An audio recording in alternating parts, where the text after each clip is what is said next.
अस्सलामुअलैकुम सामीन, 15 रमज़ानुल मुबारक है, 27 अप्रैल है। सोशल इंडिया न्यूज़ में आपका खैर मकदम है। ख़बर का उन्वान है, मंदिर में बड़ा हादसा, 11 लोगों की मौत, 15 ज़ख्मी। ख़बर थोड़ी तफसील से सुन लें। मामला रियासत तमिलनाडु के ज़िला तंजावुर का है, जहां एक मंदिर की रथ यात्रा के दौरान बड़ा हादसा हो गया है। ये रथ यात्रा आज बुध के दिन अल सुबह निकल रही थी। दरअसल जब रथ यात्रा निकल रही थी तो लोग उस पर खड़े थे, उसको फूलों से सजाया गया था, लाइटों से सजाया गया था, लेकिन जहाँ से एक रास्ते का मोड़ लगना था वहाँ ऊपर से हाई टेंशन बिजली के तार गुजर रहे थे। उन्हीं बिजली के तारों का करंट रथ यात्रा के किस चीज़ से वो तार टकराए हैं, उन्हीं का करंट लगा है, उससे 11 लोगों की मौत हो गई है। ये मौत की बज़ाहिर वजह बनी है।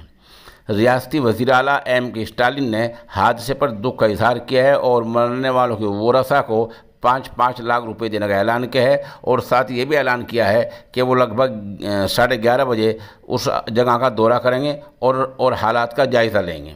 बता दें कि यहाँ जो ज़िला है तंजावुर, ये कालीमुड मंदिर में 94वां अप्पर गुरुजा उत्सव यानी मेला मनाया जा रहा था। इसमें शामिल होने के लिए लोग मंगलवार की रात ही लोग आ गए थे, वहाँ भीड़ जमा थी। तो आज अल सुबह रथ यात्रा निकल रही थी। ये यात्रा तो जैसे हमने बताया पहले, रथ यात्रा जैसे एक रास्ते से मुड़ी तो ऊपर से बिजली के हाई टेंशन के तार गुजर रहे थे, वही टकराए हैं, उन्हीं के करंट से ये 11 लोगों की मौत हो गई है।